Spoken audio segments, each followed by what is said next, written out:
Hi, I'm Annika Johnson from Al Johnson's in Sister Bay.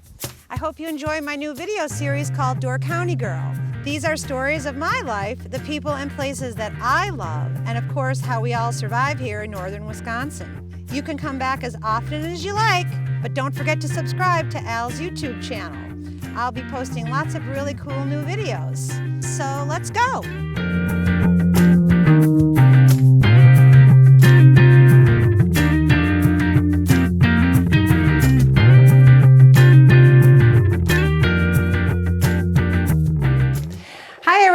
Welcome to another episode of Door County Girl. Today we're going to get a little bit serious and talk about something that maybe nobody wants to talk about, or that you will never be in someone like mine's shoes. If you don't know, September is Childhood Cancer Awareness Month, and you'll see a lot of gold ribbons and yellow. That is what child cancer awareness is all about. And I'm wearing my t-shirt that says Team Tess, and she started her little journey and had the Tumor Hater Clubs. She unfortunately passed away and is terribly missed in this county. She was an amazing person. She was good friends with my son Beau, who had cancer when he was 12 years old and went through his cancer journey. I'm going to talk just a tiny bit about him. When he got sick, the community rallied around him. He had a cancer that was not curable. 0.02% of the world will ever get what Beau had. But he was a trooper, and he wanted to help other people after he realized he was terminal. And the community came up with a Gobo Fund and was always giving money to Beau. And he felt a little funny about that. We're not used to being takers, we're used to being givers. And it was really hard for him to understand that us two little people here in Sister Bay, and everybody wants to help us out. So he got a computer because he wanted to stay in touch with all his friends out of that money, but then he wanted to roll it into something that he could help kids in the future when he felt better and healthy and stronger. We didn't know he was terminal. So when we found out he was terminal, he came to Rolf and I, and he said, hey, I really want you guys to carry on the Gobo Foundation, and I want you to be able to help kids that are struggling in our community because they were so good to me.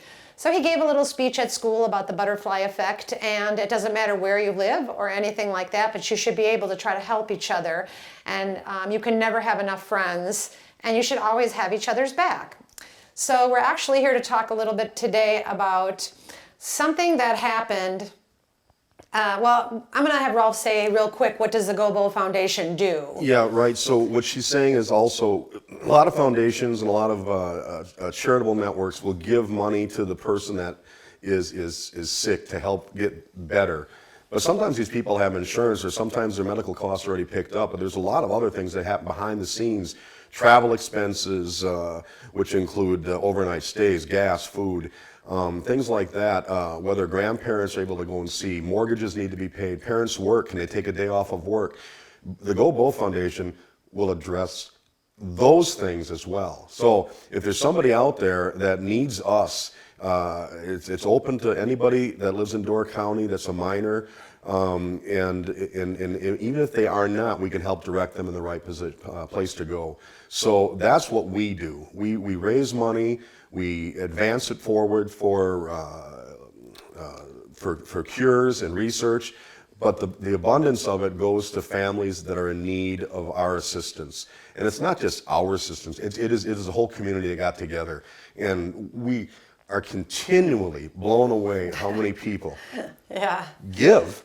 I mean, Gobo, I just briefly, pay it forward, okay? So I know a little girl right now, and her name is Alice, and she's a friend of mine's granddaughter. She has leukemia. She's only 7. She's an incredible little artist. And I thought, what can I do to pay it forward to Alice? They haven't asked for anything from Gobo, but I can do something by myself.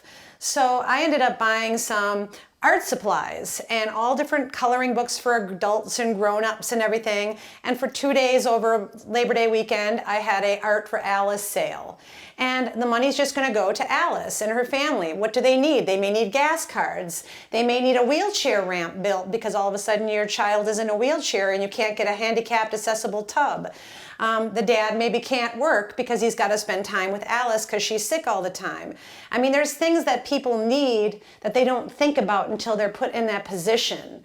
So every little tiny bit helps. And I always feel like everybody can do something. It doesn't have to be a lot of money, but there's always ways you can pay it forward to people who are needing something. And we're also stressing that it's not just the Gobo Foundation. Every community. Yes, especially now because we turn on the news, there's hurricanes all over, there's flooding all over. Look at New Orleans and look at New Jersey and look at New York and look at Florida. I mean, everybody who comes from somewhere has neighbors and friends and people who are struggling probably and you don't even know it. But the little tiny things that we do for each other, especially if someone has a child that's diagnosed with a serious illness, they could really use help, but they don't know how to ask for help. You don't have to ask, but we need to be aware of what's going on in our community and just do it because you want to. Just offer. Yeah, I mean, they can always say no thank you. So Gobo runs like Door Cancer. We have a small form you have to fill out, and it's 18 and under in Door County only. Unfortunately, it does not pay for medical bills, but pretty much the parents will let you know what they're in need for. It could be many different things, and it's private. We have a little bit of an issue of getting Gobo out there. Yeah, there are times that we feel that not everybody's aware of us. So if you are aware of us, please help spread the word. I don't want to have to go, if I hear somebody's ill, I don't want to intrude on their privacy, but I always want them to know that we're there. So that helps a lot. Now, in the case of Door Cancer, if somebody comes, this did happen to us in the very beginning, by the way. We had somebody that was out of the area, and I think they were 22 or 23 years old. They used to live in Door County. Unfortunately, they didn't meet our criteria, but they fell right in the laps of Door Cancer. So they were able to help them out immensely. So we work hand in hand. We're two different entities, but we're working for the same goal. So if you're above the age of being a minor, we will send them that way. And reciprocate the same way. We would hope that with Door Cancer, they can send them our way if they need our help. Okay, yep, that is true. But now, you also got a great story she's got that she told me Okay, so everybody yesterday. is aware of my signs when Beau died, and I said to Beau, I want you to tell me that you're around. I don't care if you don't believe in God or you believe in Hinduism or you are Islamic or whatever you are. I believe we all go to the same place. That's just my belief. I'm not trying to argue with anyone. I think people should all be good to each other and be helpful with each other, and this planet could be so beautiful. So Beau always gives me these signs that he's around, and I know that can't be coincidental. So I'm going to take it back and I'm going to try to make it fast. Beau was cremated, and our local mortician, it was Greg Casperson, and he called me up and he said, you need to come and get Beau's ashes. And I said, I just can't do it. And he goes, I know, but you really have to, because by law, I can't have them over a certain period of time. Well, I have all of my dog's ashes in a can. I'm not unfamiliar with what they look like, but it was just the thought of bringing my son Beau home in a box. My son, who was taller than me, in a box this big with a seal on it and nothing special about it. It's just a box. So I went and got the box, got home, sat down in a chair and cried my eyes out for an hour and a half. Of course I did, because I mean, I can't understand he's in this box. So I put him up in the window well. And when Beau died, all three of my dogs died at the same time, and I had them for 16 years. So in the meantime, I was looking for a dog this winter, and I ended up adopting a little Border Collie Aussie Shepherd mix, and her name is Jolene. But if I wouldn't know better, I would believe that Beau picked her out for me because he was mad that my dogs would do nothing with him. He wanted a fetcher. He wanted something smart. He wanted something that could sleep with him and play with him and ride bike with him. This dog is all those things. All of those things. This dog is all of those things and is a little smart-ass dog.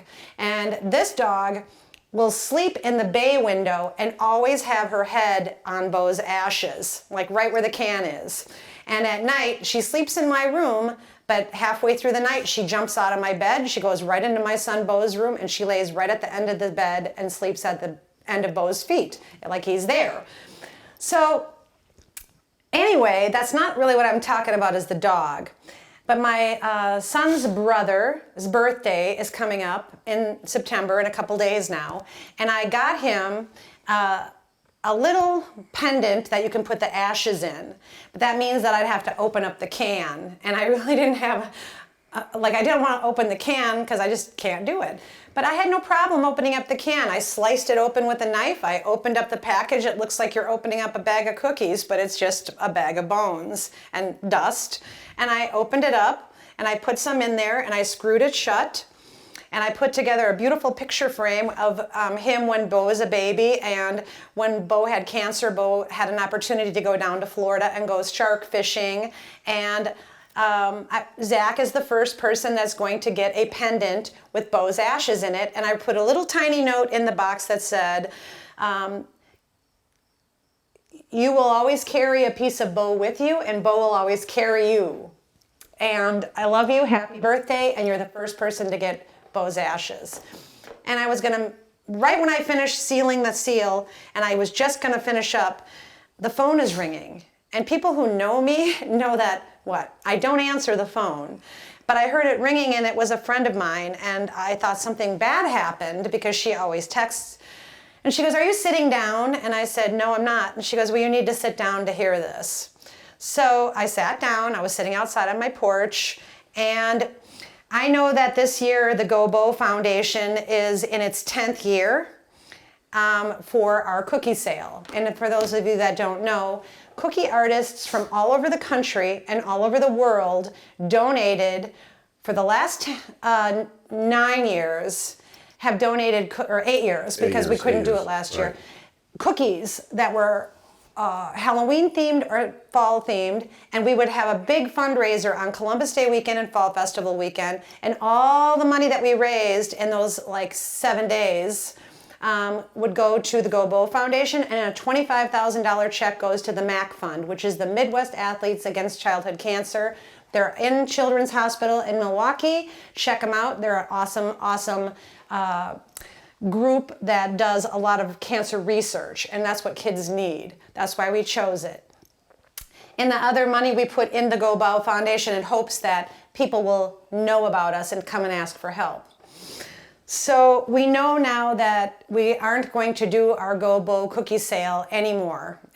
All good things need to come to an end. We had a come to Jesus moment, and for 10 years, this would be the 10th year, we wanted to go out with a bang.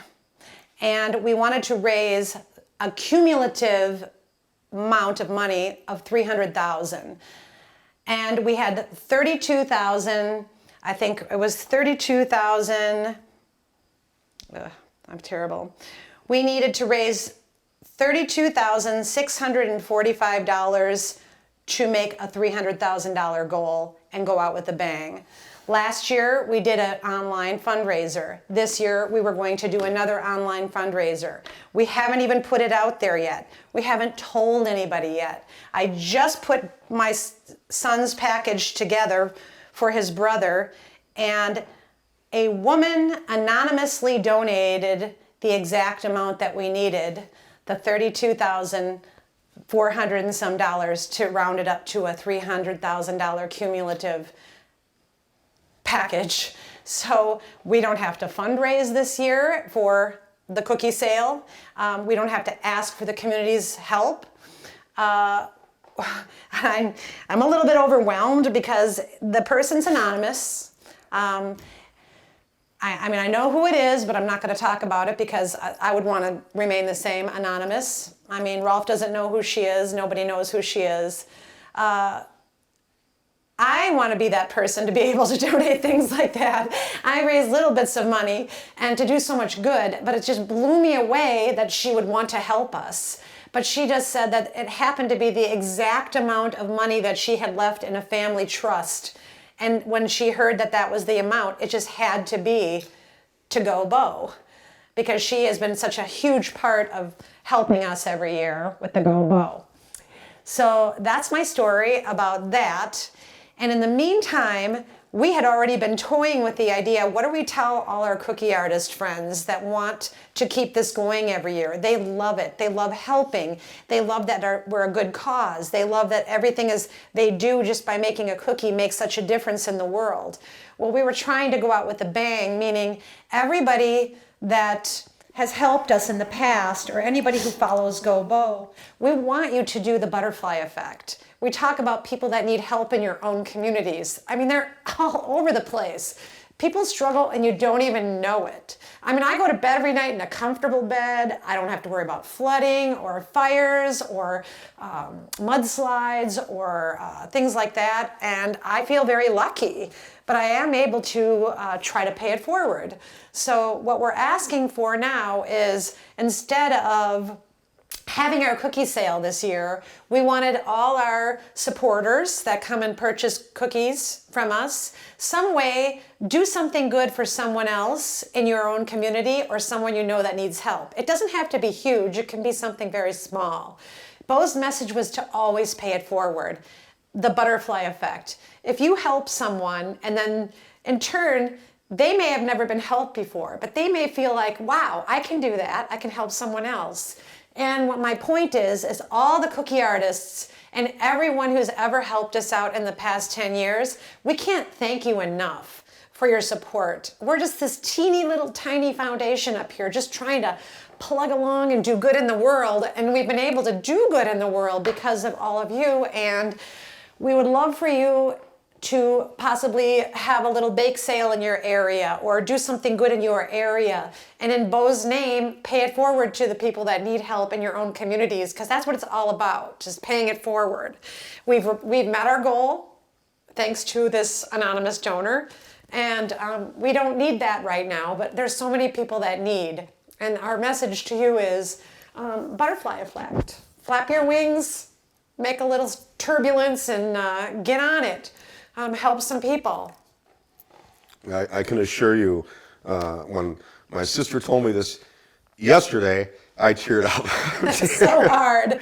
It really is so but hard. I also can assure you, they're tears of happiness. Yeah, they really are. Whenever I cry, it's a good cry. It's a good way to cry. I mean, I laugh about things all the time, but it's the synchronicity of things. Like, how is it that yesterday we were closed at the restaurant on Wednesday? Was it? Yep, Wednesday. We were closed at Wednesday. This happened on Wednesday. Yep. And I just happened to be home. I'm never home.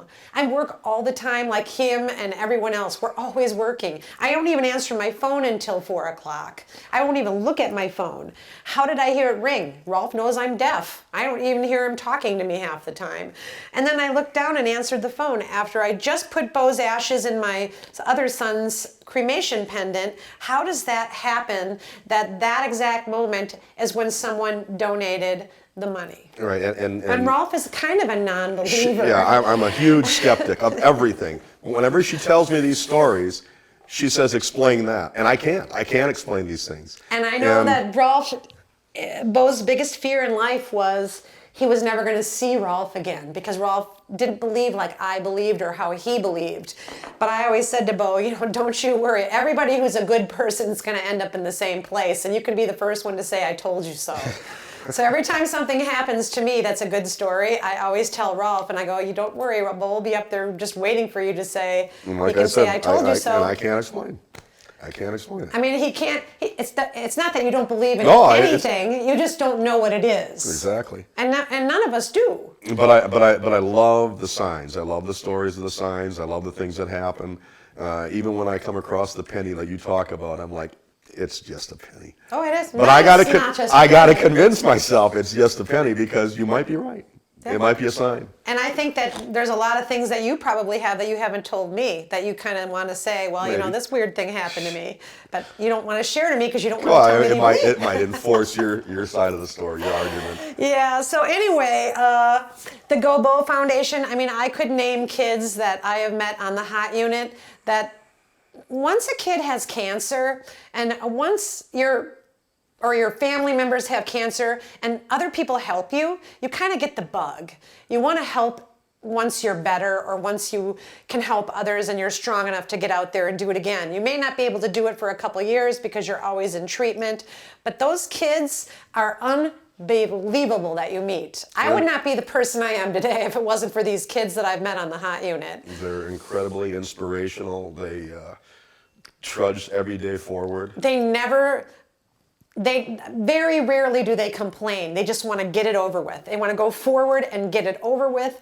They just want to be done and live normal lives. And so, I mean, for the few that I mentioned in our community here is Beau's friends, which would be Tessa, who had lost her life with cancer, which is devastating for the community. We only have about 800, 900 people in Sister Bay, and so far in Sister Bay we've had 4 kids that have had cancer, and that's kind of weird.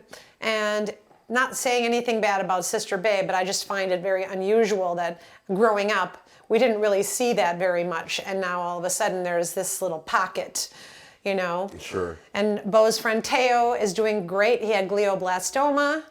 We did a lot for him for the Gobo Foundation, but in turn they turned around and had Treatment Trail, which was races all the way from Milwaukee, starting at Children's Hospital, all the way up in Sister Bay, and it's a 9-day event. And I heard through the grapevine that they're going to bring that back, which I really like, because I get to ride my bike. I'm not a runner, but I can ride my bike for the 9 days. And so he pays it back forward. And then there's people like Julie Duffy, who her son had aplastic anemia, and he's doing wonderful after a bone marrow transplant. And I mean, there's kids everywhere. My friend Corey Batts that died, Michelle Batts is a trooper with Corey's Project and does a lot for Children's Hospital. I can't even begin to tell you how much Jack's mom helps out for I Back Jack. People that don't know these small foundations should get to know some of them. They're local, they're in Wisconsin, and they do so much good for kids that have cancer, paying it forward. And I mean, they're small, but they're mighty, and they do it because they've been in my shoes and they've walked the walk. I don't know, everybody always thinks it's never gonna happen to them. Yeah. I mean, Rolf's wife, had breast cancer and had a bone marrow transplant. My dad died of leukemia. My son died of leukemia. My brother has melanoma. My sister-in-law had a liver transplant last August and is doing fabulous. So everybody doesn't understand why it happens to you, but when you do it, you have to become stronger and you have to learn to pay it forward to the people that have been the strongest for you. So that is our big message at Gobo this year. Right. We reached our goal already, but we want the same people that were going to participate find an avenue that they can help somebody out in their community. We still exist. Gobo Foundation isn't going away. We just won't be doing the cookie sale yearly, but we'll have smaller ways of raising money. And by all means, we're not going to turn anything away. No. So we do take donations of the Door County, the community the Door service. County Community Foundation, or you could You'll go to find our links there. gobofoundation.org. And at the end of the year, you can always kick in something there. We're just not going to have the visual fundraising that you're used to seeing right now. Right. It might be tiny, and after COVID is all over and gone, hopefully knows? we can move along. And we bring another one up. Yep. All right, well, thank you everybody for listening to our little sad story, but it's a sad story that became a wonderful story that is hopefully the butterfly effect for all of you to start flapping those wings.